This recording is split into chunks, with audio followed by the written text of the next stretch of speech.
മടവൂരി ശൈഖുനാനെ നിന്ദിക്കാൻ പറ്റുമോ? ആ അവസരമൊക്കെ ഉപയോഗപ്പെടുത്തിയ മറ്റൊരാളാണ് പൊന്മള അബ്ദുൽ ഖാദർ മൊയ്ലിയാർ. ഞമ്മക്ക് വ്യക്തിപരമായിട്ട് ഇവരോട് പ്രശ്നമൊന്നുമില്ല കേട്ടോ, ഒരു പ്രശ്നമില്ല. പക്ഷേ മടവൂരി ശൈഖുനായിട്ട് ബന്ധപ്പെട്ട വിഷയത്തിൽ അയാൾ സ്വീകരിച്ച നിലപാടെന്താ? ഇപ്പൊ എന്നിട്ട് ഇങ്ങനെ കിടന്നിട്ട് മോങ്ങുക, ഇപ്പൊ ഇങ്ങനെ യൂട്ടേൺ അടിക്കുക. നിങ്ങളെ യൂട്ടേൺ അടിക്കാനാണ് ഞാൻ കാണിച്ചു തരാൻ പോണത്. ഇപ്പോ ഈ കഴിഞ്ഞ ഉറൂസ് പരിപാടിക്ക് പൊന്മള അബ്ദുൽ ഖാദർ മൊയ്ലിയാർ ആ പരിപാടിയിൽ വെച്ച് പറഞ്ഞു എന്ന് കേട്ടോക്കി അങ്ങോട്ട് വെച്ചോളൂ. അനുഭവിച്ച ആളാണ് ഞാൻ. എന്നിട്ട് ഔലിയാക്കളിൽ വിശ്വാസമില്ലാത്ത ചങ്ങായിയാണ്. അവനാണ് സമസ്തന്റെ സെക്രട്ടറി എന്നൊക്കെ പറയണത് എന്നൊക്കെ പറഞ്ഞ വേറെ ഔലിയെ കൊണ്ടുവരുന്ന ഒരു ചങ്ങായി. ആ ഔലിയപ്പം നമ്മളിങ്ങനെ കാണാൻ ഗൾഫിൽ നിന്ന് നടക്കണ കോലം. ഞാൻ അതിലേക്കും കടക്കുന്നില്ല. അല്ലാഹു തആല അവർക്ക് വേണ്ടത് അവർക്ക് കൊടുത്തോളും. നമ്മളെ അല്ലാഹു ഇഷ്ടപ്പെട്ടവരുടെ ആ വഴിക്ക് തന്നെ ഉറച്ചു നിർത്തട്ടെ. അതിനടുത്ത് തൗഫീഖും ആ വഴിയിൽ പോകുന്ന പണ്ഡിതന്മാരുടെ പിന്നാലെ പോകാനുള്ള ആ നല്ല സന്മനസ്സും സംഗതിയൊക്കെ അല്ലാഹു നമുക്ക് തരട്ടെ. നമ്മുടെ ബഹുമാനപ്പെട്ട സുൽത്താനുൽ ഉലമ നിങ്ങളാ പോരിച്ച ആക്കെ ഞാൻ പറഞ്ഞുതരാ. ഇവര് പറയാ അനുഭവിച്ച വേറൊരുത്തിൽ ഇവര് പറയേണ്ട അനുഭവം പറയാനും പറ്റൂല.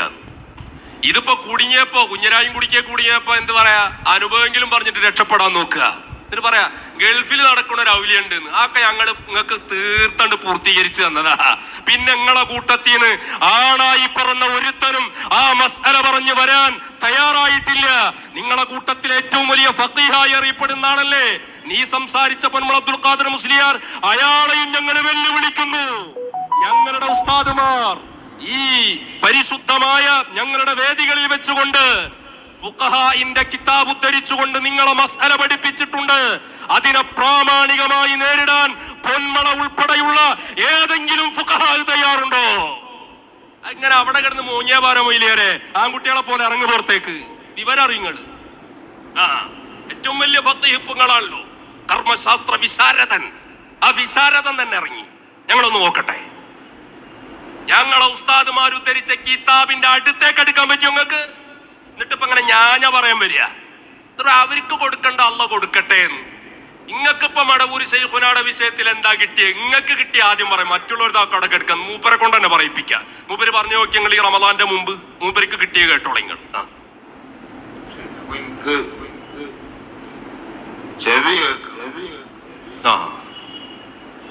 ഈ കാരണം കൊണ്ട് മുസാഫർക്ക് പറഞ്ഞിങ്ങനെ കേൾക്കുന്ന കുത്തർക്കാന്നല്ലാണ്ട് പറഞ്ഞ ഞാൻ കേൾക്കണ്ട. അപ്പൊ പിന്നെ ഞാന് വെറുതെ അവിടെ ഇങ്ങനെ ഇരുന്നാല് ഞമ്മക്ക് ഒക്കാത്ത ആരെങ്കിലും പറഞ്ഞാൽ നമ്മളതൊന്നും സമ്മതിച്ചുമായിരിക്കട്ടെ. അപ്പൊ അതുകൊണ്ട് ഞാൻ പറഞ്ഞു, ഞാൻ ഇങ്ങനെയാണ് ഇപ്പൊ എന്റെ അവസ്ഥ. അതുകൊണ്ട് എനിക്കൊരു സമാന്തരം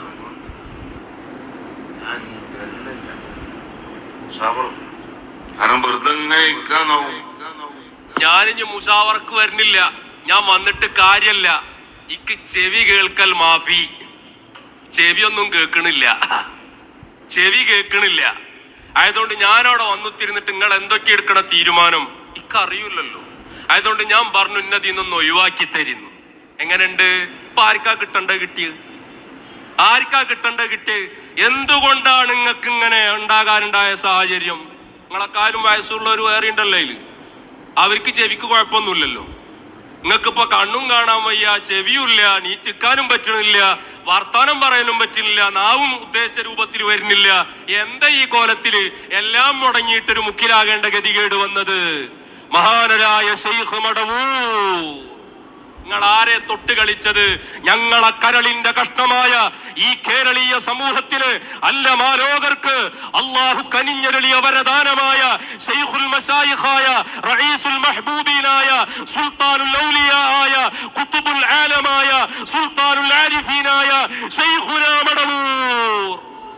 ആ മടവൂരി ശൈഖുനാനെ പറ്റി ഒരിക്കലും പ്രയോഗിക്കാൻ പാടില്ലാത്ത മോശമായ പദപ്രയോഗം നിങ്ങളെ നാവിൽ നിന്ന് വന്നു. അതോടുകൂടി എന്തായി? അല്ലാഹ് അങ്ങോട്ട് തീരുമാനിച്ചു, മൻ ആദാലി വലിയൻ ഫഖദ് ആദൻതുഹു ബിൽ ഹർബ്. എന്റെ ഔലിയാക്കളിൽ നിന്ന് ഏതെങ്കിലും ഒരു വലിയനെ തൊട്ടാൽ അവനോട് ഞാൻ യുദ്ധം പ്രഖ്യാപിച്ചിരിക്കുന്നു. എന്റെ വാചനത്തെ പൊയ്യെന്ന് ചൊല്ലുകിൽ അഫോളെ കൊല്ലുന്ന നഞ്ഞ് ഞാനെന്നോവർ അവരുടെ ദീനേയും ശേഷം ദുനിയാവേയും ആഖിറം തന്നെയും പോക്കും മാതെന്നോവർ. പോയില്ലടോ എന്റെ കാര്യം. ഇതുണ്ടായത് ഞങ്ങളെ ശൈഖുനയെ തൊട്ടപ്പോ, മടവൂർ ശൈഖുനയെ തൊട്ടപ്പോ, അവരുടെ ഖദമിൽ നിന്ന് ജീവിച്ചിരിക്കുന്ന അസ്ഹാബുൽ വഖ്തുകളായ മശായിഖന്മാരെ തൊട്ടപ്പോ കണ്ണും പോയി, കാതും പോയി, നാവും പോയി. ഇനി പോകാൻ എന്താ ബാക്കി? പോകാൻ ബാക്കി? അമ്മാതിരി വർത്താനങ്ങൾ പറഞ്ഞത്. ഞങ്ങൾ ഇതിങ്ങനെ പറയുമ്പോ, വൈകാരികമായി പറയുമ്പോ ശ്രോതാക്കൾ തെറ്റിദ്ധരിക്കണ്ട.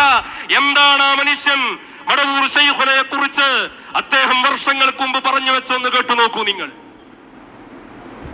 ഇബ്നു ഹജർ റഹിമഹുല്ലാഹ് പറഞ്ഞത്, ഷഹാദത്തിന്റെ ബാബിൽ ഷഹാദത്തിന് പറ്റണമെങ്കിൽ അയാള് കബീറത്ത് വൻകുറ്റം ചെയ്യുന്ന ആളാകരുത്, അതേപോലെ തന്നെ ചെറുദോഷത്തിന്റെ മേലിൽ നിലവൃത്തിയാകുന്ന ആളാകരുത്. അതിന്റെ പുറത്ത് പറഞ്ഞു അയാൾ മുറുവത്തുള്ള ആളാവണം, മുറുവത്ത് പോക്കുന്ന കാര്യങ്ങളൊന്നും ചെയ്യരുത്. മുറുവത്ത് പോക്കുന്നതിന് ഉദാഹരണമായി പറഞ്ഞിട്ടുണ്ട് താടി പിടിക്കാൻ. ഹറാമതലഞ്ചിട്ട് പിന്നെ ആദ്യം പറയുന്നതിനെ വിടും. ഇനി ഹറാമല്ല, അതൊരു കറാത്തേ ഉള്ളൂ എന്നതനുസരിച്ചും ഒരു ശൈഖിനുണ്ടാകാൻ പറ്റൂല. കാരണം അയാളുടെ അദാലത്ത് നഷ്ടപ്പെടും എന്ന് പറഞ്ഞാൽ നിക്കായിന് സാക്ഷിക്ക് വരെ അയാളെ പറ്റൂലെന്നാ. പിന്നെ അവനെ ഒരു മുറബിയാക്കല് അല്ലെങ്കിൽ തബറുക്കല് ശൈഖാക്കല് അതിന് പറ്റില്ല. പിന്നെ ഇവിടെ അവരെ ചോദ്യമായി ഉന്നയിക്കാറുള്ളത് മടവൂർ താടി പഠിച്ചിട്ടുണ്ടല്ലോ എന്നാ. മടവൂർ മുറബിയ ശൈഖാന്ന് ആരെ പറഞ്ഞു? മടവൂർ തന്നെ ഞാൻ ശൈഖാണെന്ന് ആരെങ്കിലും പരിചയപ്പെടുത്തിയിട്ടുണ്ടോ? മടവൂർ കുറെ ആളുകൾക്ക് ഇവിടെ തെർബിയത്ത് കൊടുക്കാന്ന് പറഞ്ഞാൽ തെരീക്കത്ത് കൊടുക്കാന്ന് കൊടുത്തിട്ടുണ്ടോ? അതുകൊണ്ട് തന്നെ മടവൂർ തെരീക്കത്ത് പറഞ്ഞോ? അതൊന്നുമില്ല. ഒരു വ്യക്തി ആ വ്യക്തിയുടെ ജീവിതത്തിൽ അയാൾ താടി പഠിക്കുന്നത് മടവൂർ മാത്രമല്ല, പറഞ്ഞ ലോകത്ത് ഒരുപാട് ആൾക്കാരുണ്ട്. അദ്ദേഹം മുറബിയായ ശൈഖാണെന്ന് പറഞ്ഞിട്ടില്ല. നമ്മൾ അദ്ദേഹത്തെ കുറിച്ച് മുറബിയായ ശൈഖാണെന്ന് പറയുന്നുമില്ല. അല്ലെ പെച്ച് പറയണല്ലോ, ഞങ്ങളെ ശൈഖുന മുറബിയാണെന്നുള്ളതിന് സർട്ടിഫിക്കറ്റ് അന്റെ വേണം. ഏതെങ്ങായിച്ചി ബബ്ബര അനുമതി വേണം. വേറൊരാള് പറയണത് വേർപ്പ് പറ്റിയെങ്കിലേ വലിയാവുള്ളൂന്നാ. എവിടുക്കെ പറ്റിയാളൊക്കെ പോക്ക്.